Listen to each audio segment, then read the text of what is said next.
ආයිබෝන් පුතේ නොවැම්බර් මාසයේ 8 වෙනිදා සඳුදා පුතාලගේ ප්‍රශ්න පත්‍රය අපි සාකච්ඡා කරන්න හදන්නේ. පළවෙනි ප්‍රශ්නය දෙනවා වර්ෂ 2004 දී සුනාමියෙන් මෙරටට විශාල විනාශයක් සිදු විය. එම වර්ෂයේ අයත් සියවස හා දශකයේ කුමක්ද කියලා. පුතේ මේ වගේ එකක් නම් හරිම ලේසි. අගට බිඳුවක් නැති අවස්ථාවක්. මේකේ සියවස හා දශකය හොයන්න මෙහෙම දෙකෙන් බෙදලා මෙයාට ඉරක් ගහන්න මෙයාට ඉරක් ගහන්න මේ පැත්තේ 20ට එකක් එකතු කරලා 21යි කියලා ගන්න මේ පැත්ත සියවස ඊළඟට මේ බිඳුවට එකක් එකතු කරලා 1යි කියලා ගන්න මේ පැත්ත දශකය. දැන් උත්තරේ ලියන්න. 21 වන සියවසේ 21 වන සියවසේ පළමු වන දශකයේදී පළමු වන දශකයේ කියලා විතරයි ලියන්න ඕනේ. පළමු වන දශකයේදී තමයි සුනාමි වලින් ලංකාවට බලපෑමක් ඇති වුණේ. රයිට් දෙවෙනි ප්‍රශ්නය අයියා කිලෝමීටර 42කින් යුතු ගමනක් ගොස් ආපසු නිවසට පැමිණියේය. ගමන පිටත් වීමට පෙර යතුරු පැදි මීටරයේ මෙසේ සඳහන්ව තිබුණි. අයියාගේ බයික් එකේ මීටරේ පුතේ 0.699.9 km කියලා තියෙනවා. ඒ කියන්නේ 69909 කිලෝමීටර 69909. ගමන ගොස් ආපසු පැමිණි විට යතුරු පැදි මීටරයේ සටහන්ව තිබුණේ කීයද කියලා අහනවා. අයියා කොච්චරක් දුර ගියාද? කිලෝමීටර 42ක්. මම මෙතෙන්ටම කිලෝමීටර 42ක් එකතු කරනවා. එතකොට අපිට පිළිතුර එනවා. රයිට් බලමු. අවසාන උත්තරේ km කිලෝමීටරනේ කොහොමද? 9යි 2යි එකතු කරාම 11යි. 11න් 1 ඉතිරි 1. 1යි 4යි 5යි. මෙතන 9. මෙතනත් 9. මෙතන 6. ඔන්න උත්තරේ. 69951යි. අයියා ගමන ගිහිල්ලා ආවට පස්සේ කිලෝමීටර 69951ක් ලෙස තමයි මීටරයේ සඳහන් වෙන්නේ. තුන්වෙනි ප්‍රශ්නය මාමා කුඹුරට ගියේ පෙරවරු 7:45ට උදේ. මාමා ගියේ උදේ. නැවත නිවසට පැමිණියේ සවස 5:30ට. ඔහු කුඹුරේ ගත කළ කාලය. ඒ කියන්නේ අපි යන්නේන වෙලාවල් සලකන්නේ නැතුව ගෙදරින් පිට හිටපු කාලය තමයි ගන්න ඕනේ පුතේ. පෙරවරු වෙලාවක් පස්සර උදේ ඉඳලා හවස වෙනකම් මේක හදන්න පුළුවන් 7:45 ඉඳලා ඇඟිලි නමාගෙන ගිහිල්ලා කරන්නත් පුළුවන්. නැත්තම් මාමා ගෙදරට ආපු වෙලාවෙන් ගෙදරින් පිට වෙච්ච වෙලාව අඩු කරලා ගන්නත් පුළුවන්. අපි එහෙම අඩු කරලා ගමු අද. නමුත් අඩු කරනකොට පුතා දැනගන්න ඕනේ අනිවාර්යයෙන්ම මේක පැය 24 ක්‍රමයට හරවන්න ඕනේ. හේතුව තමයි පුතේ උදේවරුවේ තමයි ගියේ ආවේ හවස් වරුවේ. හවස් වරුවේ වේලාවකින් උදේවරුවේ වේලාව අඩු කරන්න නම් අනිවාර්යයෙන්ම අපි මේක පැය 24 ක්‍රමයට හරවන්න ඕනේ. එතකොට පුතේ මෙයා පෙරවරු වේලාව ගන්න අපි 7:45ම තමයි. එතකොට අපිට ලියන්න පුළුවන් 0.7:45 කියලා. මේවනේ අපි ලියන්නේ පැය 24 ක්‍රමයට ලියනකොට 0.7:32:45. මම එහෙමම ලියන්නම්කෝ. ඊළඟට මෙයාව 5:30 අපි ලියන්නේ පුතේ 17යි කියලා. 17:30යි. right දැන් අපි අඩු කරනවා. එතකොට කොච්චර පැය ගාණක් කොච්චර මිනිත්තු ගාණක් මාමා ගිහිල්ලා හිටියද කුඹරට කියලා අපිට ගන්න පුළුවන්. 0.5 බෑ පුතේ. දැන් කල්පනාකාරී වෙන්න ඕනේ. මේ පැත්තේ තියෙන්නේ පැය කියලායි මේ පැත්තේ තියෙන්නේ මිනිත්තුයි කියලායි මතක තියාගන්න ඕනේ. මිනිත්තු 30න් මිනිත්තු 45ක් අඩු කරන්න බැරි වුණාම අපි මේ පැත්තෙන් පැයක් ඉල්ල ගන්නවා. මේ මිනිත්තු 30ට මේ පැත්තෙන් පැයක් ඉල්ල ගන්නවා. එතකොට තව මිනිත්තු 60ක් ලැබෙනවා. පැයක් කියන්නේ මිනිත්තු 60ක් නේ. එතකොට මේ මිනිත්තු 30 කියන කෙනා කීයක් වෙනවද? මේ 60යි 30යි එකතු වෙලා ඔක්කොම මිනිත්තු 90ක් වෙනවා. එතකොට බලන්න. දැන් පුතේ මේ 90ෙන් තමයි අඩු කරන්න තියෙන්නේ. මේ ಜಾති ගණන් හදලා තියෙන්නත් ඕනේ පුතේ. නැත්තම් මේක ටිකක් සමහරවිට එකපාරට කලබල වෙන්න පුළුවන්. 60යි 30යි 90යි. 90ෙන් තමයි මේ 45 අඩු කරන්න ඕනේ. එහෙම අඩු කළාම අපිට ලැබෙන 10න් 5ක් 5යි. මෙතන 8යි 8න් 4ක් 4යි. එතකොට මෙතෙන්ට එන උත්තරේ මිනිත්තු 45යි. මිනිත්තු 45. මෙතන දැන් 17ක් නෑ 16යි තියෙන්නේ. ඇයි පැයක් එහා පැත්තට දුන්නානේ 16න් 7ක් අඩු කළාම 9යි. ඔන්න මේ උත්තරය ඇවිල්ලා තියෙනවා. පැය 24 ක්‍රමයට දක්වන්න දෙයක් නැහැනේ. අපෙන් අහන්නේ කොච්චර කාලයක්ද මාමා කුඹරට ගිහිලා තිබ්බේ කියලා. පැය 9යි මිනිත්තු 45ක් තමයි මාමා ගෙදරින් පිට හිටියේ. ඒ ගෙදරින් පිට හිටපු කාලේ තමයි අපි කුඹුරේ හිටපු කාලේ ලෙස මේ ගානේ ගන්න තියෙන්නේ. හතරවෙනි ප්‍රශ්න. ළමෙක් දාස්පතියා මල් පැල 37ක් පේලියට සිටුවා ඇත. මල් පැල පාත්තිය හරිමැද පිහිටියේ කීවන පැලේද කියලා අහනවා. 37ක්.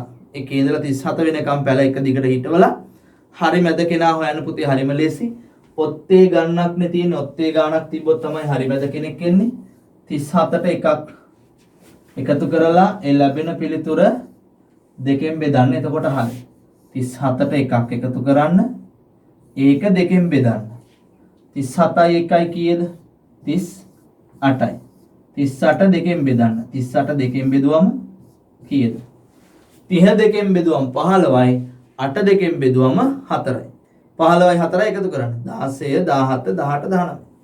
right. එහෙනම් 19 වෙනි පැලය තමයි හරිමැද පැලය වෙන්නේ. 19 වෙනි පැලය.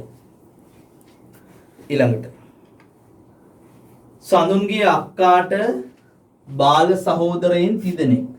අක්කා ඉන්නවා සඳුන්ගේ. ඊට පස්සේ සඳුන් ඉන්නවා. ඔන්න දැන් කතාව පටන් ගන්නවා. සඳුන්ගේ අක්කට බාල සහෝදරයින් තිදෙනෙක්. ඒ කියන්නේ සඳුනුත් එක්කෙනෙක් තව දෙන්නෙක් ඉන්නවා. සඳුන් 1 මෙයා 2 මෙයා 3.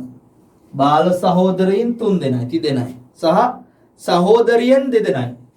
මෙයාට තව සහෝදරියන් දෙදෙනෙකුත් ඉන්නවා. ගැහැණු අයත් එක්කෙනයි දෙන්නයි.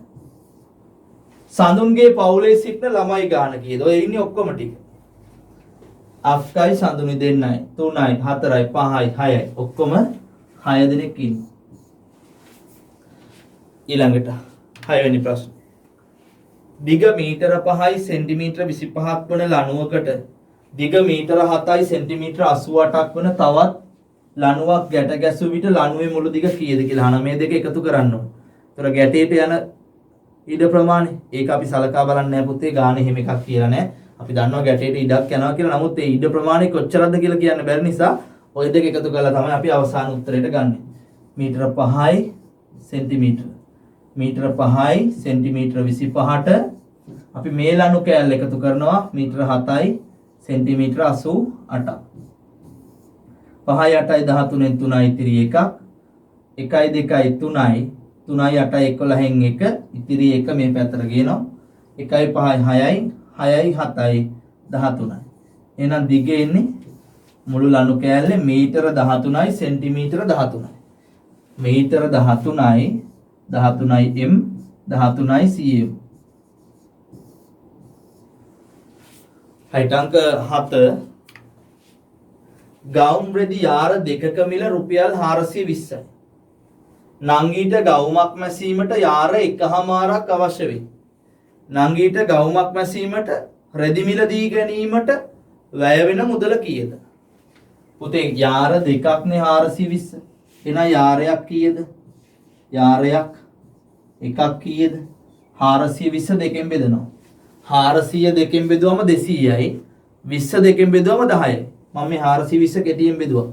400 දෙකෙන් බෙදුවම 200යි. 20 දෙකෙන් බෙදුවම 10යි. 200යි 10යි 210යි. යාරයක් එහෙනම් කීයද? 210යි. නංගිට ඕනේ යාර කීයක්ද? එකහමාරක්. යාරයකුයි තව භාගයකුයි. ඒ කියන්නේ පුතේ දැන් මේ යාරයක්නේ 210. මෙයාගෙනුත් භාගයක් ඕනේ තව. මේකට අමතරව තව මේකිනුත් භාගයක් ඕනේ. මේකෙන් භාගයක් ගන්න. එහෙනම් 210 දෙකෙන් බෙදන්න. 210ත් අර වගේම දෙකෙන් බෙදමු. මුලින්ම 200 දෙකෙන් බෙදනවා 100යි. 10 දෙකෙන් බෙදනවා 5යි. 100යි 5යි 105යි. ඔන්න යාර භාගයක් මං හෙව්වා. එතකොට යාරයයි තව යාර භාගයයි මෙන්න භාගය. ඒ කියන්නේ යාර එකහමාරයි. ඔක්කොම මිල කීයද? 0.5යි 5යි 1.1යි 2යි 1යි 3යි. ඔක්කොම මිල රුපියල් 315යි.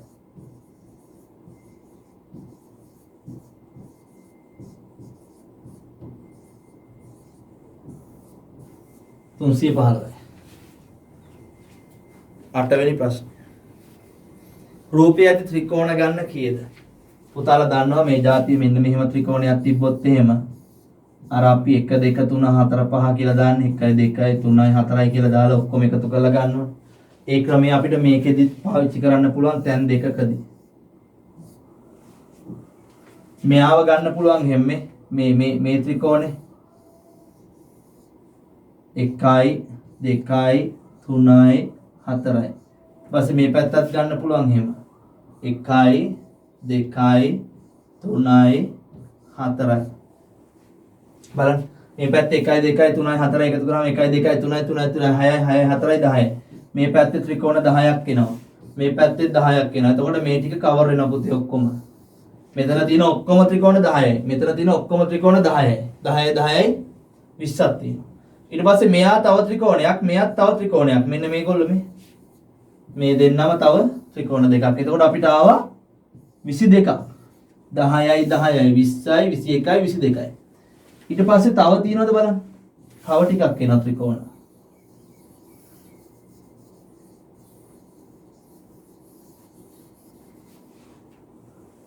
තව එනවා පුතේ මෙහෙම.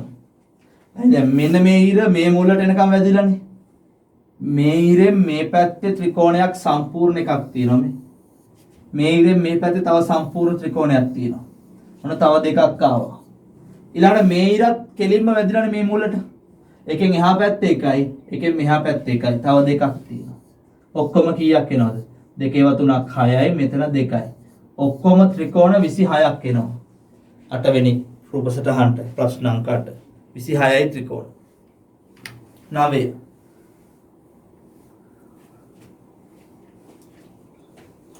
බෝල 1යි 2යි 3ක් සමානයි ත්‍රිකෝණයක් ත්‍රිකෝණ දෙකක් සමානයි කොටුවයි කොටුවකට සමාන බෝල ගණන වන්නේ කියලා තියෙනවා පුතේ ත්‍රිකෝණයක් කියන්නේ බෝල 1යි 2යි 3ක් ත්‍රිකෝණ දෙකක් කියන්නේ බෝල 6ක් මම මේකෙන් ගත්තේ බෝල 3ක් ත්‍රිකෝණයයි මම ඒක නිසා මෙතනින් ඇඳගත්තා මට පහසුයි බෝල 3ක් ත්‍රිකෝණයයි බෝල 3ක් ත්‍රිකෝණයයි ඒ කියන්නේ කොටුවයි කොටුවක් කියන්නේ නම් කීයක්ද බෝල 1 2 3 4 5 6යි කොටුවකට සමාන බෝල ගන්න කීයද කියලා අහනවා කොටුවක් කියන්නේ බෝල කීයක්ද 6ක් එනවා කොටුවක් කියන්නේ බෝල 6ක්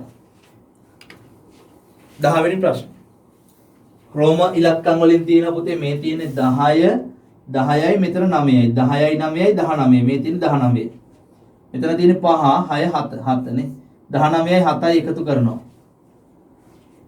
26ක් එන්නේ ඉස්තැනට ගැලපෙන සංඛ්‍යාව හින්දු අරාබි ඉලක්කම් වලින් ලියන්න තියෙන්නේ රෝම ඉලක්කම් වලින් මම මේ ලියාගත්තේ හින්දු අරාබි ඉලක්කම් තමයි එහෙනම් උත්තරේ ලියන්න ඕනේ කොහමද හින්දු අරාබි ඉලක්කම් වලින් 26 කියලා 19 7 එකතු කරාම 26යි කියලා හින්දු අරාබි ඉලක්කම් වලින් ලියනවා